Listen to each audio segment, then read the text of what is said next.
ஆண்டவரும் உலக இரட்சகருமாய் இயேசுவின் நாமத்தில் உங்களை நான் வாழ்த்துகிறேன். இந்த அருமையான செய்தியின் மூலமாக உங்களை சந்திப்பதில் மிக்க மகிழ்ச்சி அடைகிறேன்.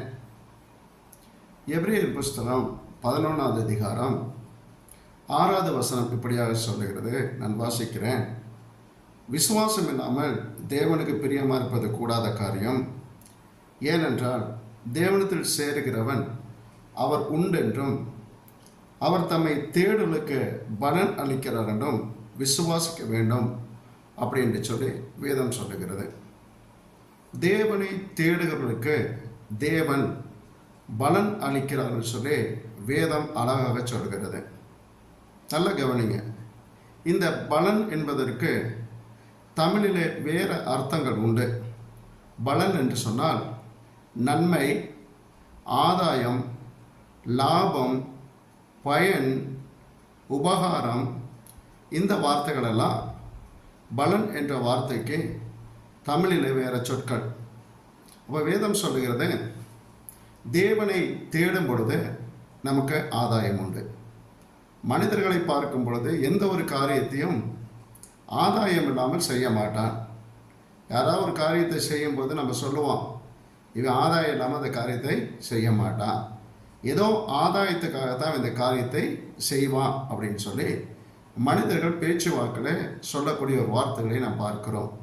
ஆனால் வேதம் நமக்கு சொல்லக்கூடிய ஒரு வார்த்தை, தேவனத்தில் சேருகிறவன் அவர் ஒன்றென்றும் தம்மை தேடுவதற்கு அவர் பலன் அளிக்கிறார் என்று சொல்லும் விசுவாசிக்க வேண்டும் சொல்லி வேதத்தில் வாசிக்கிறோம். நான் 3 காரியத்தை உங்கள் மத்தியில் நான் சொல்ல விரும்புகிறேன். 3 விதமான பலன். ஆதியாகமத்தின் புஸ்தகம் 26வது அதிகாரம் அவருடைய 1வது வசனத்தில் பார்க்கும் பொழுது இப்படியாக சொல்லுகிறது. ஆதியாகமத்தின் புஸ்தகம் 26வது அதிகாரம் 1வது வசனத்தில், ஆபிரகாமுடைய நாட்களில் உண்டான பஞ்சத்தை அல்லாமல் பின்னும் ஒரு பஞ்சம் தேசத்தில் உண்டாயிற்று. அப்பொழுது ஈசாக் பெலிஸ்தருக்கு ராஜாவாகிய அபிமெலேக்கிடத்தில் கோராருக்கு போனான் என்று சொல்லி வேதத்தில் வாசிக்கிறோம். ஆபிரகாமுடைய நாட்களில் ஒரு பஞ்சம் உண்டானது, அதே போல் ஈசாக்குடைய நாட்களில் ஒரு பஞ்சம் உண்டானது. அப்போது பஞ்சம் என்றால் நமக்கு தெரியும், வறண்டு நிலங்கள் வறண்டு காணப்படும், காய்ந்து காணப்படும், மற்றுமாக தண்ணீர் இல்லாமல் நிலங்கள் விவசாயம் செய்வதற்கு ஏற்றதாக இல்லாமல் இருக்கும் என்று சொல்லி நமக்கு தெரியும். இப்போது பஞ்ச நாட்கள். அதிலே 12வது வசனத்தில் ஆதியாகமத்தின் புஸ்தகம் 26வது அதிகாரம் 12வது வசனத்தில் வாசிக்கும் போது இப்படியாக வாசிக்கிறோம். ஈசாக் அந்த தேசத்தில் விதை விதைத்தான்.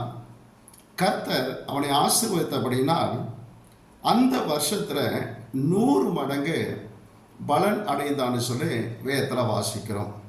நம் ஆண்டவர் எப்படிப்பட்ட ஆண்டவர்? இல்லாததை இருக்க பண்ணுகிறவர். காற்றையும் காண மாட்டீர்கள், மழையும் காண மாட்டீர்கள், பள்ளத்தாக்கு தண்ணீர்னால் நிரம்புன்னு சொல்லி வேதத்தில் வாசிக்கிறோம். ஈசாக் அந்த தேசத்தில் விதை விதைத்தான். எந்த சூழ்நிலையில்? பஞ்ச நாட்களில், பூமி வறண்டு காணப்படுகிற நேரத்தில், தண்ணீர் இல்லாத நேரத்தில், காய்ந்து போன நேரத்தில், வானம் பார்த்த பூமியாக இருக்கக்கூடிய அந்த சூழ்நிலையில் ஈசாக் கர்த்தரை நம்பி விதை விதைத்தான். கர்த்தரை நம்பி விதை விதைத்தபடினாலே அந்த வருஷத்தில் அவன் 100 பலனை பெற்றான்னு சொல்லி வேதம் சொல்லுகிறது. பலன் சும்மா வரல, அவன் தேவனை விசுவாசித்தான். அந்த விசுவாசத்தை பார்த்து தேவன் அவனை ஆசீர்வதித்தான். அந்த ஆசீர்வாதத்தை நிமித்தமாகவே அவன் 100 பலனை பெற்றான்னு சொல்லி வேதத்தில் வாசிக்கிறோம். நல்லா கவனிக்கணும், நல்ல கவனிங்க. எல்லாரும் விவசாயிகளாக இருந்திருப்பாங்க. அங்கே இருக்கிறவங்க எல்லாம் விவசாயியாக இருந்திருப்பாங்க. எல்லாரும் பார்த்தீங்கன்னா இந்த ஈசாக்கை பார்த்து கொண்டு வந்திருப்பாங்க.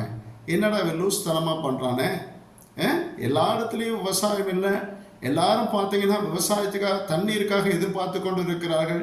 இந்த பஞ்ச காலத்தில் எங்களுக்கான விதை விதைக்க தெரியாமையா, நாங்கள் விதை விதைச்சா எங்களுக்கு பலன் கிடைக்காது அப்படின்னு அவன் நினச்சிக்கிட்டு இருக்க சூழ்நிலை ஈசாக்கு என்ன பண்ணனா விதை விதைத்தான். விதை விதைத்தான் அப்படின்னு சொன்ன பொழுது நல்ல கவனிங்க. ஒரு நிலத்தை விதை விதைப்பதற்கு முன்பாகவே அது ஏர் ஊட்டி, அதை பதப்படுத்தி, அது அந்த விதைக்கு ஏற்ற அந்த நிலத்தை நல்ல உழுது ஆயத்தப்படுத்தி வைத்து அதற்கு பின்பாகத்தான் என்ன பண்ணுவாங்க அப்படின்னு சொன்னீங்கன்னா விதைப்பாங்க. ஈசாக் அப்படிப்பட்ட வேலைகளை செய்திருப்பான். நல்ல கவனிங்க, அந்த ஈசாக் அவன் அந்த நிலத்தை பண்படுத்தி இருப்பான். அந்த அந்த அந்த விதைப்பதற்கு ஏற்ற நிலமாக அதை மாற்றியிருப்பான். அதற்கு பின்பாக விதைத்திருப்பான். விதைச்சு பார்த்தீங்கன்னா அவன் அந்த நெல் அறுவடை செய்கிற அந்த நாட்கள் வரைக்கும், கோதுமை அறுவடை செய்கிற நாட்கள் வரைக்கும் அவன் அதுக்குள்ள எல்லா காரியத்தையும் அவன் செய்திருப்பான். களைகளை பிடுங்கியிருப்பான், எல்லாம் செய்திருப்பான். பாருங்க, இவனுக்குள்ள அந்த விசுவாசம். ஏன்னா அந்த விசுவாசம் சும்மா இல்லை, ஆபிரகாமுடைய விசுவாசம் இவனுக்குள்ள இருந்துச்சு. ஒரு சிலர் சொல்ற பார்க்கணும் இல்லையா, இவங்க அப்பா மாதிரியே தான் அந்த பிள்ளையும், அப்பா மாதிரியே கோவப்படுறான், அப்பா மாதிரியே பொறுப்பாக இருக்கான், அப்பா மாதிரியே எல்லா வேலையும் செய்கிறான் அப்படின்னு உலக பிரகாரமான ஜனங்கள் சொல்லுகிறதை நம்ம கேட்டிருக்கோம். அப்படியாக இந்த ஈசாக்குள்ள விசுவாசம் எப்படிப்பட்ட விசுவாசம் சொன்னால், அவன் தகப்பனுக்கு கொடுத்த விசுவாசம் அவனுக்குள்ள இருந்துச்சு. ஏன்னா தகப்பன் பார்த்தீங்கன்னா நல்லா கவனிக்கும் போது ஆண்டவர் சொல்ல அவன் சந்ததியை ஆசீர்வதிப்பேன் அப்படிங்கிறாரு. அந்த நேரத்தில் நல்லா கவனிக்கும் பொழுது சாராளுடைய கர்ப்பம் செத்து போனது. அந்த செத்து போன அந்த கர்ப்பத்தை அவன் எண்ணாது இருந்தான். ஆண்டவர் சொல்லுவான் சந்ததி ஆசீர்வதிப்பார்னு சொல்லும் பொழுது அவனுக்குள்ள எந்த ஒரு சந்தேகமும் வரல. அவன் யோசிக்கல, ஐயோ என் மனைவியுடைய கர்ப்பம் செத்து போயிடுச்சு, நான் கிழவனா இருக்கேனே அப்படின்னு சொல்லி யோசிக்கல. வேதம் சொல்லுகிறது அவன் அதை எண்ணாது இருந்தான். தன் மனைவி அவள் பார்த்தீங்கன்னு சொன்னால் அவள் கர்ப்பம் செத்து போனதை எண்ணாது இருந்தான். தான் ஒரு வயதானவன் என்று அவன் எண்ணாது இருந்தான். பார்த்தீங்கன்னா அந்த ஆசீர்வாதம், அந்த விசுவாசம் அந்த ஈசாக்குள்ள இருந்தது. அந்த பஞ்ச நாட்களிலே அவன் விசுவாசித்து விதைக்கும் பொழுது தேவன் 100 மடங்கான பலனை தந்தான் சொல்லி வேதத்தில் வாசிக்கிறோம். அதுக்கு முன்னாலே ஈசாக்கு விதைச்சிருப்பான், அதுக்கு பின்னாலே விதைச்சிருப்பான். ஆனால் பார்த்தீங்கன்னா ஒருவேளை 80% அறுவடை பண்ணியிருக்கலாம், ஒருவேளை 100% பண்ணியிருக்கலாம். ஆனால் இந்த பஞ்ச நாட்களில் அவன் விதைத்த விதை ஒன்றுமே எப்படி இல்லை, பலன் தராமல் இல்லை. அவன் விதைச்ச எல்லா விதையும் பலன் தந்தனால தான் 100 மடங்கான பலன் பெற்றான்னு சொல்லி வேதத்தில் வாசிக்கிறோம். பாருங்க, இன்னைக்கு நம்முடைய விசுவாசம் எப்படிப்பட்டதாக இருக்கணும்னு சொன்னால், நம்முடைய விசுவாசம் வளரக்கூடிய ஒரு விசுவாசமாகவும் வர்த்திக்கப்படுகிற விசுவாசமாக இருக்கணும். பைபிள் சொல்வது விசுவாசம் இல்லாமல் தேவனுக்கு பிரியமா இருப்பது கூடாத காரியம். யாக்கோபு நிருபத்தில் பார்க்கும் பொழுது விசுவாசம் அல்ல ஜெபம் பிணியாலே ரட்சிக்கும்னு சொல்லி வேதத்தில் வாசிக்கிறோம். விசுவாசமாய் நீங்கள் ஜெபத்தில் எவைகளை கேட்பீர்களோ அவைகளை பெற்றுக்கொண்ட விசுவாசிகள் சொல்லி வேதம் சொல்லுகிறது.